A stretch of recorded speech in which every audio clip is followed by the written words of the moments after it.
외국인들도 미국 부동산에 투자할 수 있을까? Yes, No. 정답은 Yes입니다. 안녕하세요. 부동산 PD 남승현입니다. 캘리포니아 부동산 브로커 16년 차입니다. 구독, 좋아요, 알람 설정 지금 바로 클릭하시고 함께 해주시면 정말 감사하겠습니다. 고맙습니다.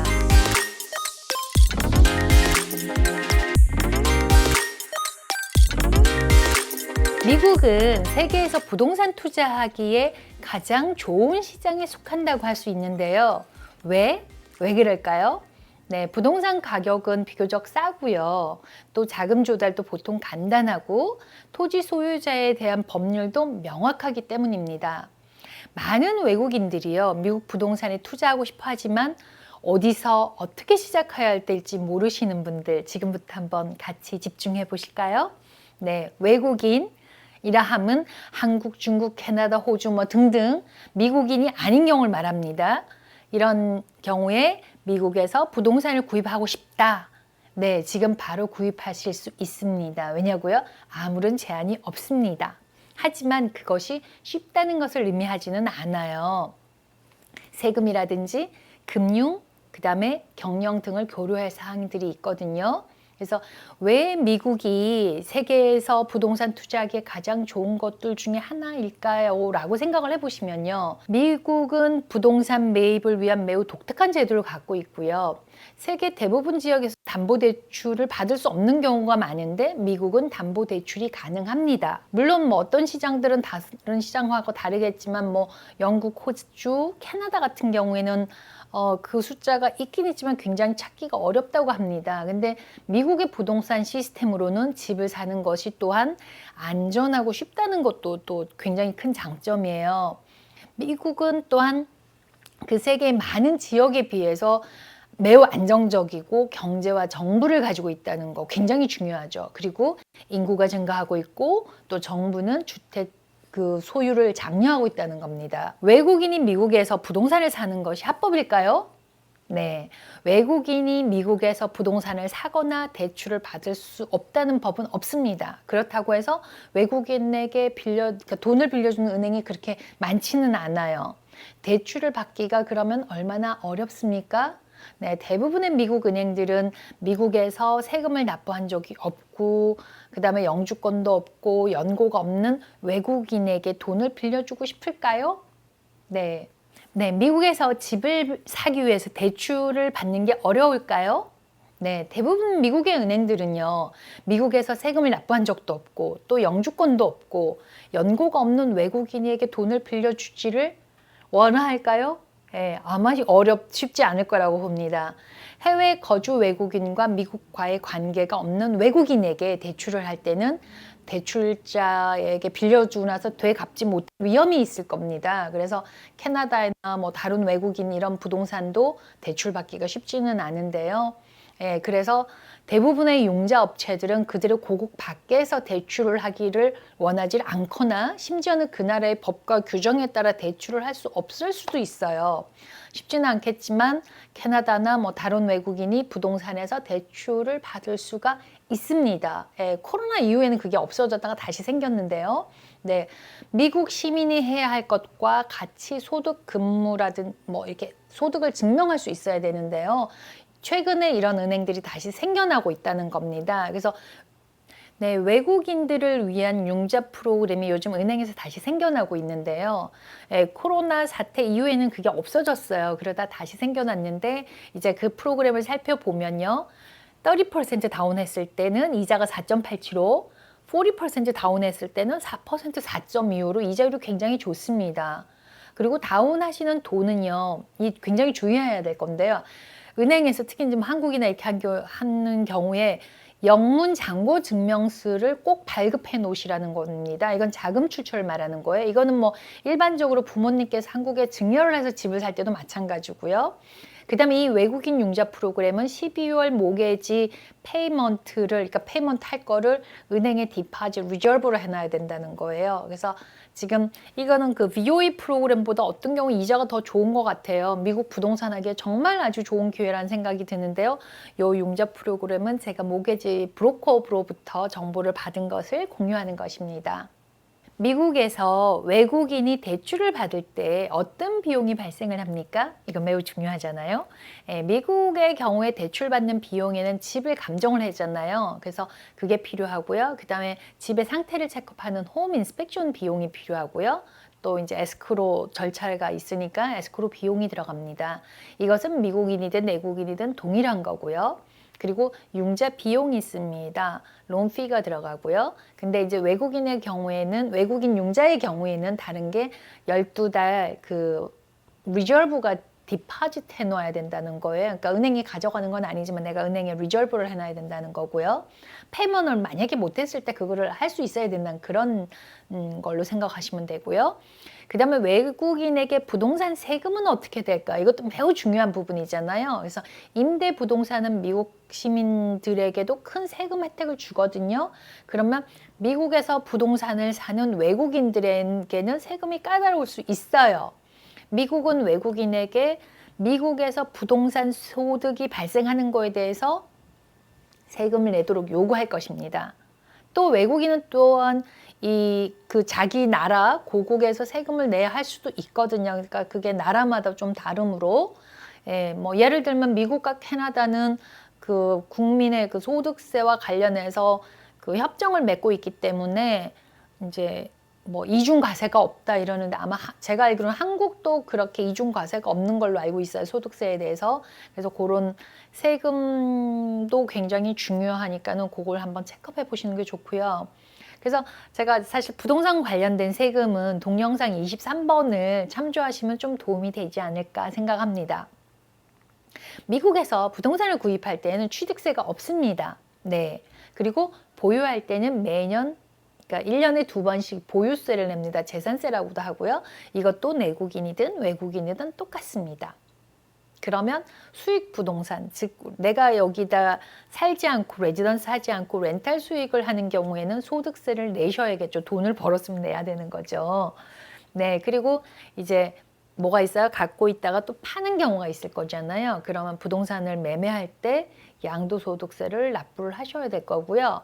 근데 양도소득세를 내는 그 세율은 각각 그 소득에 따라서 다를 겁니다. 뭐 비용을 또 이렇게 디덕션을 하고 뭐 이렇게 하는 거니까 요거는 각각의 그 회계사님과 CPA님과 상담하시기를 권유해 드리고요. 그 다음에 부동산 매매할 때 요게 이제 가끔 이렇게 빠진다 그래야 되나? 뭐 이렇게 좀 이렇게 간과하는 경우가 있는데, withholding tax입니다. 원천 징수라고 하는데 일반적으로 외국인은 10%, 그러니까 매매 가액의 10%이고요. 거기서 뭐 좀 원밀리언이 올라가면 또 15% 이렇게 되는데, 제가 참고로 그 IRS 링크를 걸어 놓을 거예요. 이거 한국말로도 다 돼 있거든요. 그래서 요 링크를 참조하시면 내가 이 집을 팔았을 때 내가 내야 하는 텍스가 얼마인지를 에스티메이트를 할 수가 있거든요. 그래서 이걸 1년 동안은 리저브를 해놔요. 그러다가 내가 세금을 뭐 다 냈다 그러면 다시 되돌려 받는 겁니다. withholding tax는. 그래서 저는 이제 뭐 이게 더 자세한 거를 말씀을 못 드리니까, 저는 회계사도 아니고 뭐 변호사도 아니니까는 그냥 그래서 제가 말씀드리는 거는 어떤 부동산을 구입하시든, 그러니까 각 나라의 세무 전문가와 또 미국의 세무 전문가를 상의를 하시길 권유를 드리고요. 자, 집을 사야 돼요. 운동화길을 살 때도 이렇게 신어보고 구입하시잖아요. 근데 하우스 헌팅을 하셔야 되잖아요. 그럼 하우스 헌팅을 어떻게 하느냐? 부동산도 일단 눈으로 봐야 되잖아요. 요즘 뭐 버추얼도 많고 뭐 사진도 많지만 뭐 뽀샵 들어가고 너무 잘 찍고 막 이러니까 가보니까 그게 아니네, 그것도 있지만 동네도 또 보셔야 되는 거거든요. 그래서 일단은 투자 계획을, 미국에 투자하기로 계획을 하셨다면 현지의 부동산을 답사하시라고 말씀을 드려요. 그래서 우리가 이걸 하우스 헌팅이라고 그러잖아요. 그러면 이 하우스 헌팅할 때 들어가는 그 여행 경비도 또 고려를 해야 할 것이고요.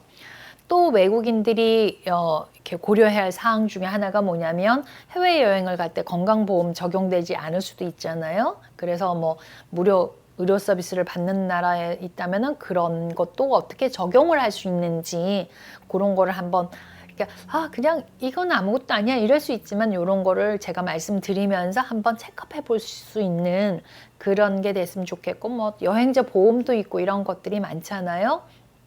그리고 여기에 하우스 헌팅을 오면 어떻게 뭐 비행기표 끊고 뭐 이런 거 있으니까 그건 뭐 너무 잘 알아서 하실 거라 생각하고, 아까 그 텍스에서 잠깐 말씀드렸듯이 개인으로 인베스트 하는 경우가 있고 법인으로 하는 경우가 있거든요. 그것도 한번 생각을 해보시는 게 좋을 겁니다. 그리고 미국 집을 싸게 살 수 있을까요? 네, 저도 싸게 사고 싶어요. 예, 근데 외국인 투자자에게 가장 큰 이슈는 이제 이렇게 특히 요즘 같은 경우에 뭐 오늘 마켓에 나오면 일주일 안에 다 팔리잖아요. 그럼 한국에서 와서 캐나다에서 와서 보고 하려 그러면 이게 too late 막 이렇게 되잖아요. 그래서 신속하게 행동할 수 있는 그 무언가가 좀 있어야 되실 거예요. 그러니까 뭐 나는 여기서 렌트비를 많이 받아서 생활비를 해요. 뭐 이런 얘기를 할 텐데요. 그 지역에서 빨리빨리 대처할 수 있는 그런 뭔가는 내가 갖고 있어야지 투자를 할 때도 나한테 도움이 온다라는 거죠. 그러면 내가 예전에 뭐 한 10년 전에 내가 유학을 거기 했어 이럴 수도 있을 것이고, 뭐 언니 동생이 그 동네 플러턴에 살고 있어, 얼바인에 살고 있어 이럴 수도 있잖아요. 그래야지 그 동네 집의 그 밸류나 뭐 이런 가치를 알 수 있을 것이고요.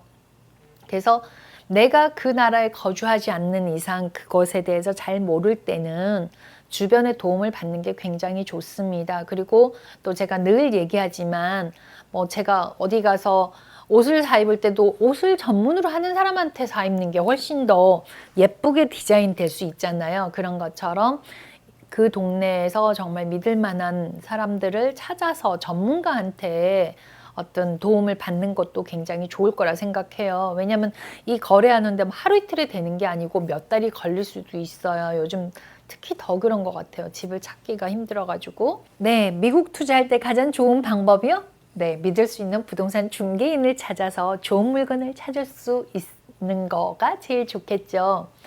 또 한 가지 더, 여러분들을 위해서 집을 관리할 훌륭한 재산 관리자를 찾는 것도 굉장히 중요합니다. 그리고 이제 미국에서 어디에 투자를 하면 좋을까? 뭐 캘리포니아로 갈까? 뭐 아니면 뉴욕으로 갈까? 뭐 이런 고민들을 하실 거예요. 그래서 다른 나라에서 이제 투자를 하다 보면 가장 까다로운 부분 중에 하나가 그 나라에 투자할 곳을 결정하는 것이잖아요. 근데 이런 경우도 가족이 있다든가 뭐 이러면 사실 굉장히 쉬울 거예요. 뭐 자녀분들이 있다든지 또는 친척이 있는 경우에는 그냥 네, 뭐 이모가 오렌지 카운티 살아, LA 살아, 뭐 아틀란타 살아 이러면 가면 되잖아요. 그렇지만 그렇지 않은 경우에 예를 들어 볼게요. 이제 다 다르다고 말씀을 드리는 게 샌프란시스코는 집 한 채가 보통 뭐 200만 불, 500만 불 막 이렇게 하잖아요.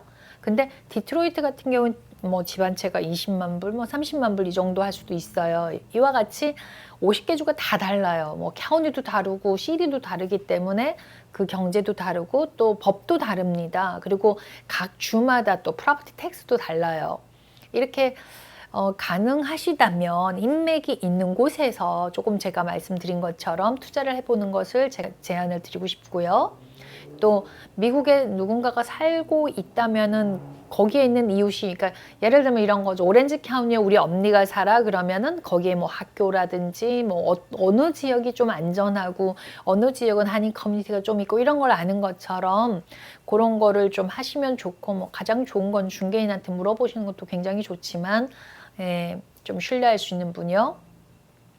그 다음에 이제 이렇게 내가 좋은 곳을 찾는 곳은 좋은 시장이잖아요. 그러니까 결국은 내가 인베스트를 해서 얼마를 리턴을 받는 한데, 가장 쉬운 걸 찾는다 그러면 물론 뭐 하이 리턴 하이 리스크 그러는 것처럼 턴큐 렌탈 하시는 게 좀 쉽다라고 말씀을 드리는 게, 턴큐 렌탈이 뭐냐면 그냥 그대로 렌트할 수 있게 다 돼 있는 거예요. 내가 뭘 고쳐야 되는 것도 아니고 렌트를 놔야 되는 것도 아니고 이미 딱 셋업이 돼 있는 거가 되게 좋다라는 거죠. 이런 경우에 또 전문적으로 관리를 해주기도 하거든요. 그래서 뭐 요거는 약간 리치하고 좀 비슷하기도 한데 그냥 개인적으로 할 때는 이렇게 할 수 있다라는 거고요. 그리고 이제 부동산은 현금 흐름을 갖고 있어요. 캐시플로어를. 근데 수익률은 뭐 아주 높지는 않을 겁니다. 왜냐하면 대신에 안정성을 가지고 있잖아요. 그러니까 그리고 보이는 담보물이 있다라는 게 좋은 거고. 그리고 많은 외국인 투자자들이 미국에서 집을 사는 것이 가치가 있을 거로 생각을 할 겁니다. 그러나 그것이 뭐 아주 쉽지는 않을 수도 있다라는 거죠. 그래서 외국인으로서 미국 부동산을 구입하기 위해서는 꼭 알아야 할 것들이 좀 있는데요. 네, 끝까지 한번 시청해 주시기 바랍니다.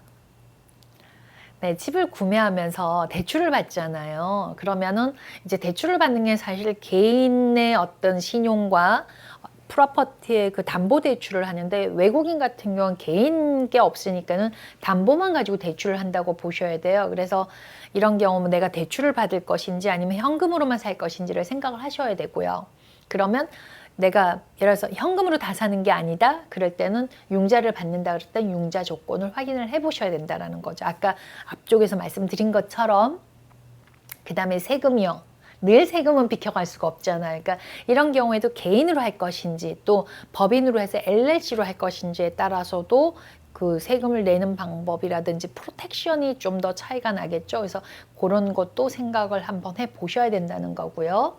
그 다음에 법적인 소유권, 제가 뭐 소유권 명의도 말씀을 드렸지만은 그걸 어떻게 하는 방법이 좋은지, 뭐 자녀가 있는 경우 같이 하는 경우도 있고, 근데 그런 거 할 때 뭐 그 질문 주시면 제가 답해 드리도록 할게요.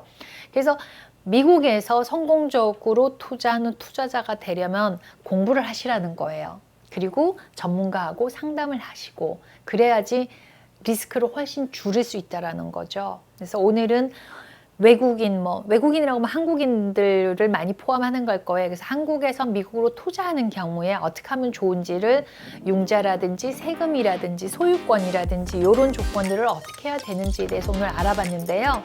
네, 궁금한 게 있으시면 이메일이 제일 편하시고요. 뭐 댓글을 남겨주셔도 됩니다. 네, 오늘은 여기까지이고요. 다음에는 좀 더 유익한 주제로 찾아뵙도록 하겠습니다. 감사합니다.